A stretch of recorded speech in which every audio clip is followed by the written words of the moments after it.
E aí, amigos, estamos de volta. Vamos estudar o capítulo 2 dessa revista, né? Entre Família. É isso aí. Então, vamos lá. No estudo anterior, a gente falou sobre álbum de família, né? A gente falou sobre este assunto aqui, bastante interessante. E hoje a gente vai falar sobre o assunto número 2, né? Que vamos falar exatamente este tema aqui, ó. Homem de barro, mulheres de osso. Exatamente, lição 2. Vamos ver o que essa revista tem para nos ensinar hoje, né? Então vamos lá. Vou dar um zoom aqui, para melhorar aqui para nós. Aqui, vamos lá. Ver se eu consigo aqui, porque com a revista é mais complicado. Não é igual a Bíblia, né? Então vamos lá, aqui diz assim, ó, que homens e mulheres são completamente diferentes, todo mundo sabe. Mas você sabe que quais são essas diferenças? Podemos citar algumas. Os homens são racionais na tomada de decisões, enquanto as mulheres, vamos ver aqui, agem mais pela emoção. Os homens têm uma boa visão espacial, que é a capacidade de enxergar as coisas como um todo. Já as mulheres possuem uma visão mais periférica, ou seja, enxergam melhor os detalhes que acontecem. E aqui ao redor. Outra diferença é que, ao contrário dos homens, as mulheres têm a incrível habilidade de fazer várias coisas ao mesmo tempo. Diante de tantas diferenças, é bom sabermos que Deus nos criou com um propósito muito bem definido: sermos felizes. Por isso, Ele criou as famílias. Neste estudo, veremos como a primeira família foi formada e extrairemos algumas aplicações práticas para a nossa própria família. Exatamente o que a gente vai estudar neste momento. E vamos então para a primeira pergunta do estudo de hoje. Vamos lá, aprendendo juntos. Quem criou todas as coisas, inclusive o homem e a mulher? Vamos lá, abrir a Bíblia em Hebreus capítulo 11, versículo 3. Aqui o livro de Hebreus capítulo 11, versículo 3 diz assim, ó. Pela fé entendemos que foi o universo formado pela palavra de Deus, de maneira que o visível veio a existir das coisas que não aparecem. Então entendemos, irmãos, pela fé, que quem criou o ser humano, criou todo o universo, foi o próprio Deus. Vamos ver o que a revista vai dizer aqui, ó, as informações. Diz assim: a Bíblia ensina claramente que Deus é o Criador de tudo o que existe. Nada surgiu por acaso. Todas as coisas visíveis e invisíveis são fruto da criação divina. Colossenses 1,16. Você já parou para imaginar como foi a criação do nosso planeta? No segundo da eternidade, Deus decidiu entrar no tempo, interromper o silêncio e fazer um breve discurso. Haja luz. Imediatamente a luz apareceu e revelou os contornos da terra sem forma e vazia. O nada não ousou permanecer inerte diante da ordem do Criador. Durante 6 dias literais, sua voz e suas singelas palavras foram o bastante para que todas as coisas passassem a existir. A separação do firmamento, os vegetais, os liminares e todos os animais. Porém, a criação do homem foi diferente. Nela, Deus não falou, mas agiu. Adão foi feito do pó da terra. O nome Adão significa tirado da terra. Modelado pelas próprias mãos do Criador, criado à imagem e semelhança de Deus. Houve contato, proximidade, calor e arte. Deus imprimiu suas digitais no ser humano. Isso demonstra o carinho e a atenção que ele tem por nós. Quando lemos Gênesis 1 e 2, percebemos que tudo era bom, exceto uma coisa. A Bíblia diz: não é bom que o homem esteja só. Gênesis 2, versículo 18. O que não era bom? O que não era bom? No lugar perfeito. O que mais Adão poderia desejar? Faltava-lhes uma companheira e auxiliadora. Assim como os animais possuíam o paraíso, não era o mesmo sem Eva. Como dizia Goethe, para mim, o maior dos suplícios seria estar sozinho no paraíso. Realmente é impossível ser feliz sozinho. Deus criou a mulher para Adão com um presente especial de amor. É isso aí, meus amigos. Até agora a gente está entendendo a importância, de viver em família. Sozinho, irmão, é a coisa mais triste que existe. Viver sozinho, certo? Vamos lá. Pergunta 2. Que diferenças encontramos na formação do homem e da mulher? Vamos lá em Gênesis capítulo 2, versículo 7, 21 e 22. Gênesis capítulo 2, versículo 7 diz assim, Então formou o Senhor Deus ao homem do pó da terra, e lhe soprou nas narinas o fôlego de vida, e o homem passou a ser alma vivente. A gente observa aqui que Deus fez o homem do pó da terra. Vamos ver aqui o versículo 21. Aqui do outro lado, está escrito aqui. Diz assim: Então o Senhor Deus fez cair pesado sono sobre o homem, e este adormeceu. Tomou uma das suas costelas e fechou o lugar com carne. E o versículo 22 diz assim: E a costela que o Senhor Deus tomara ao homem, transformou-a numa mulher e lhe a trouxe. Então aqui nós lemos que o homem foi formado do pó da terra e a mulher foi formada da costela do homem. Vamos ver as informações que temos aqui. Aqui diz assim, a Bíblia diz que tanto Adão quanto Eva foram criados à imagem e semelhança de Deus, e isto envolve aspectos físicos, emocionais e espirituais. Que privilégio parecer-se com Deus e refletir sua imagem, não é mesmo? Salmo 8, versículo 4 e 5 diz isso aqui. Se quiser dar uma olhadinha também para analisar. Porém, o homem e a mulher foram criados com grande diferença entre si. Não apenas no aspecto físico, mas no temperamento, gostos, preferências, jeito de pensar e expressar, sentimentos e tantas outras coisas. Sem o cônjuge, o ser humano está incompleto. Precisamos, portanto, compreender que casamento é uma união de duas pessoas diferentes, que deverão amadurecer e aprender a lidar com essas diferenças, sem que elas se tornem motivo de brigas, desentendimento e separação. Cabe aqui a declaração de Dick. Embora seja verdade que os opostos se atraem, os opostos também provocam faíscas. É interessante notarmos que Adão foi criado do pó da terra e Eva foi criada a partir da costela de Adão. Naquele sexto dia da semana da criação, Deus fez a primeira cirurgia do planeta. Mas por que ele usou uma costela para criar a mulher? A escritora Ellen White explica.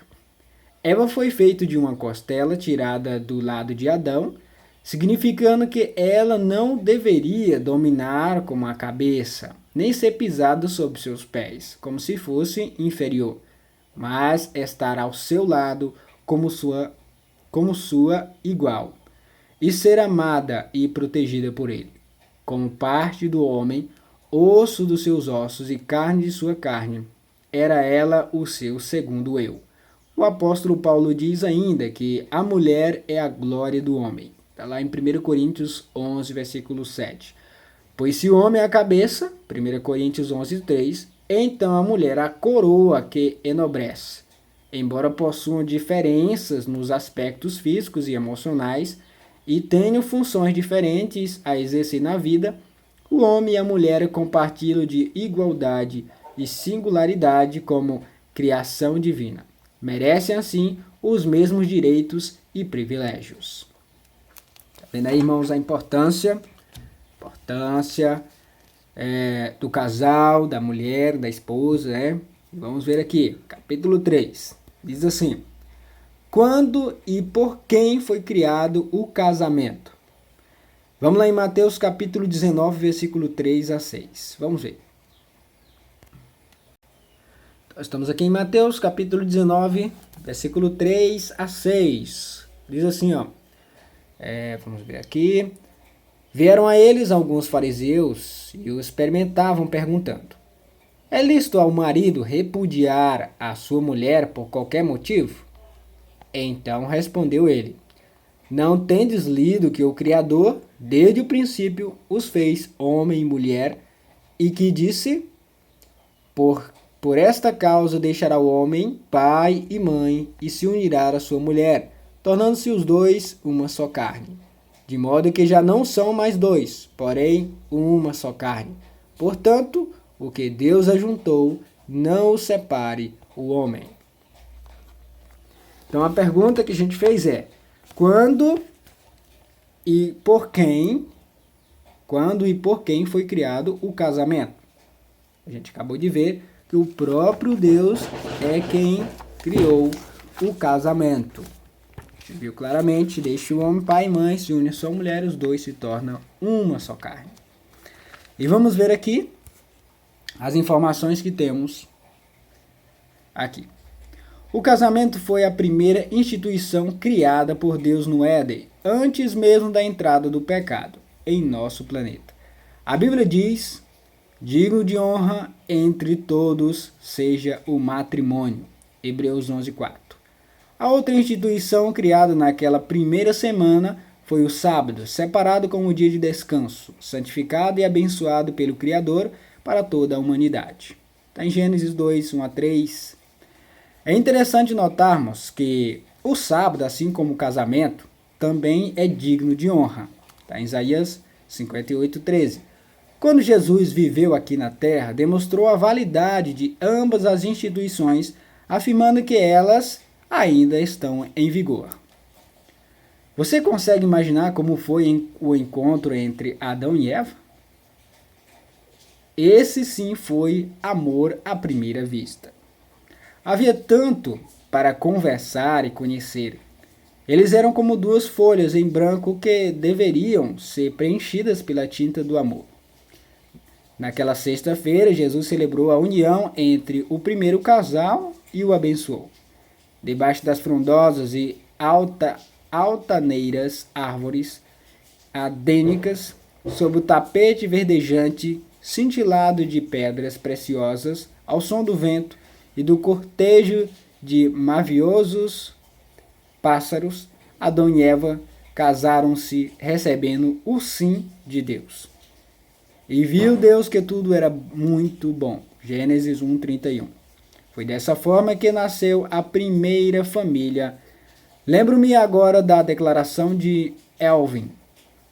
A ideia da família é tão boa e sua necessidade tão grande que, se Deus não a tivesse estabelecido e planejado, as pessoas teriam de inventá-la. Porque era muito interessante, não é? Muito bom. Vamos lá para a quarta pergunta. Para que o casamento foi criado? Para que o casamento foi criado? Vamos lá em Eclesiastes capítulo 9, versículo 9.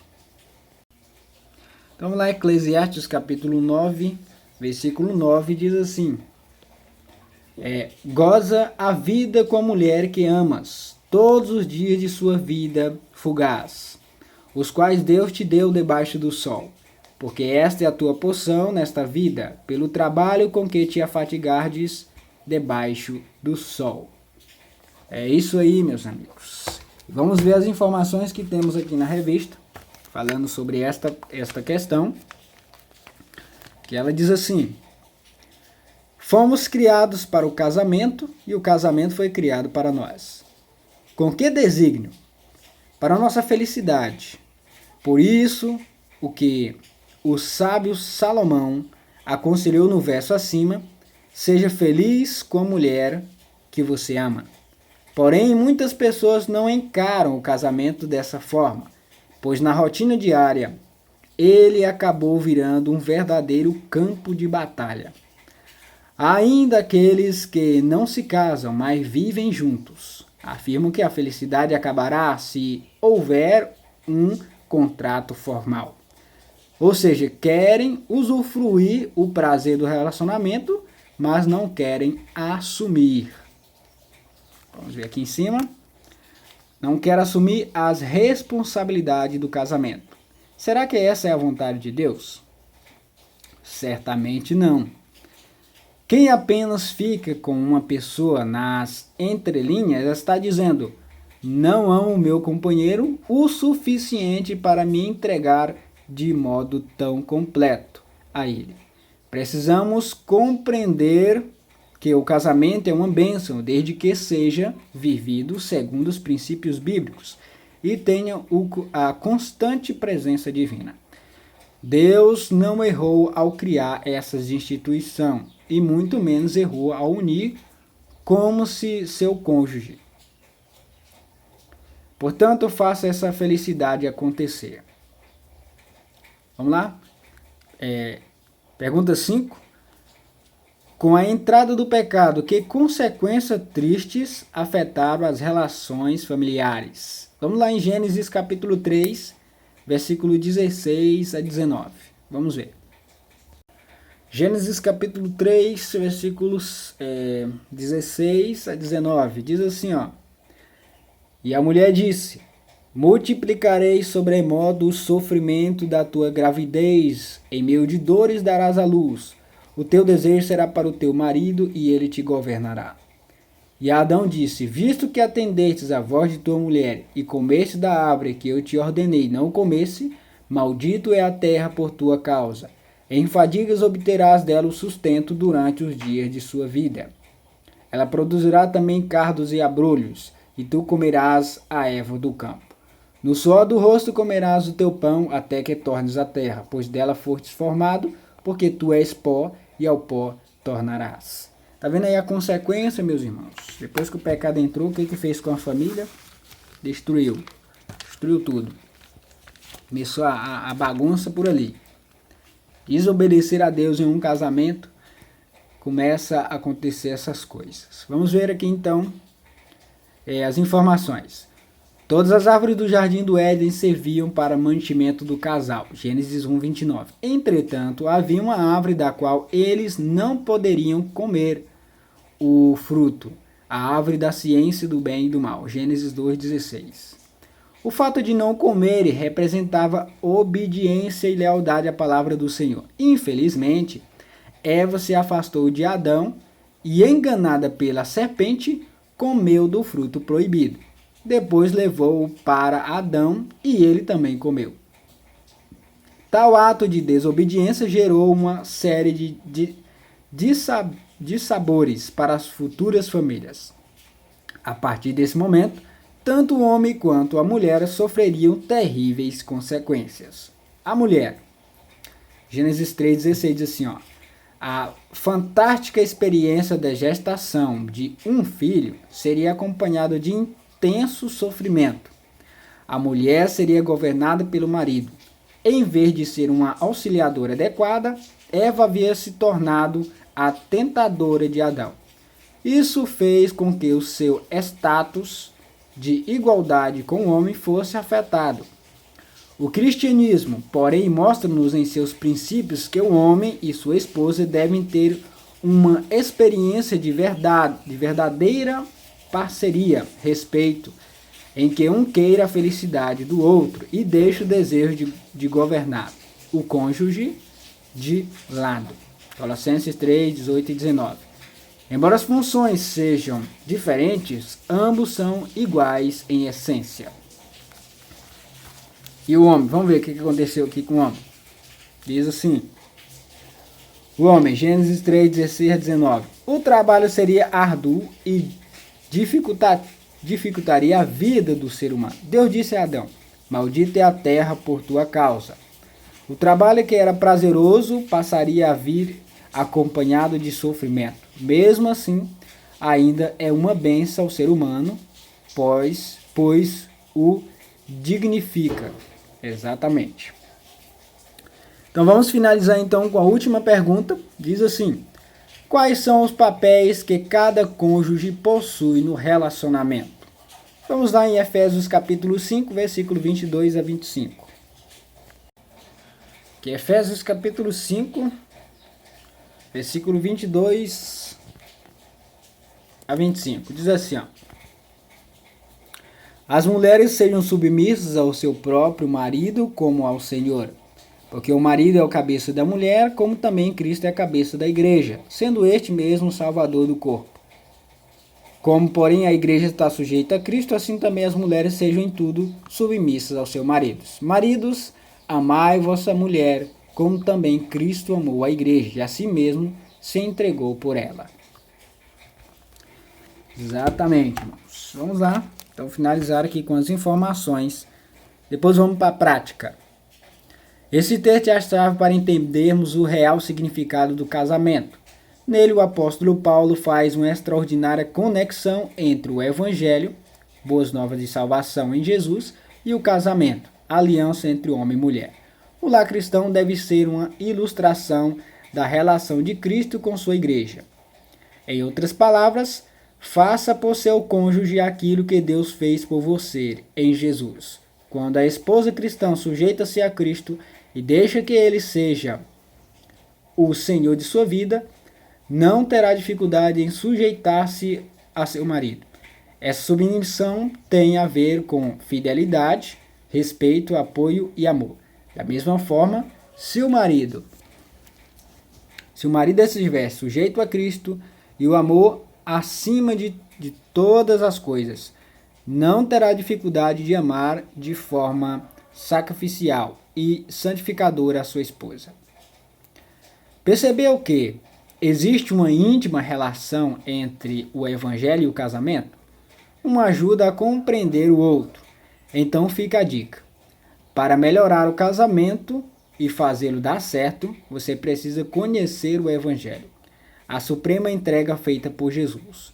O casamento, por sua vez, ajudará você a conhecer o mistério do evangelho, ao revelar a beleza e profundidade das boas novas da salvação em Jesus. E decisão. Descobri por este estudo que Deus criou o homem e a mulher a fim de que fossem felizes mediante o casamento. Essa instituição, fundada por Deus na semana da criação, ainda está em vigor e merece nossa honra. Com base nisso, decido hoje fazer meu cônjuge feliz, mesmo com as nossas diferenças e preferências pessoais. Desempenhar corretamente minhas funções dentro do casamento. A principal delas é amar e respeitar meu cônjuge. E para finalizar, vamos na prática, né? Como você lidar com as diferenças? Marque as opções abaixo e reflita sobre suas atitudes. Vamos lá? Diz assim, ó: demonstre interesse em tudo aquilo que meu cônjuge fala. Sim ou não? Aí você marca aqui, tá? Já que você não pode marcar, às vezes, aí você na sua mente já vai respondendo aí essas questões aí. Vamos perguntar de novo. Demonstre interesse em tudo aquilo que meu cônjuge fala. Sim, não, às vezes. Responde aí na sua mente. A questão 2.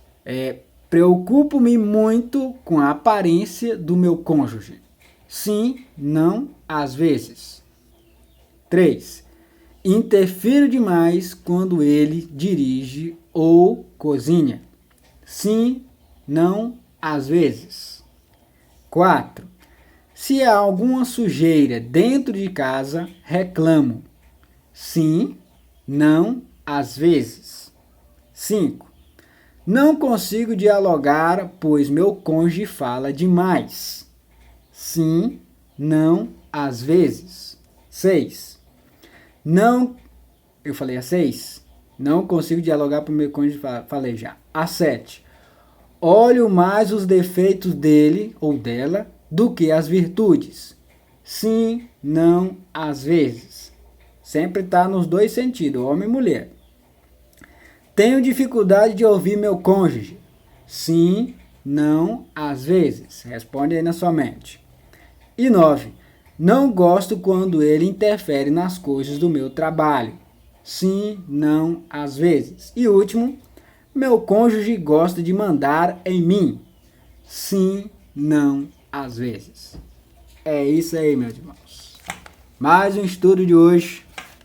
Mais aprendizado. E o que a gente estudou hoje foi homem de barro, mulher de osso.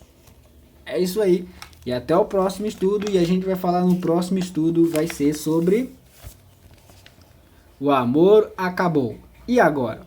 Lição 3. É isso que a gente vai ver na próxima lição.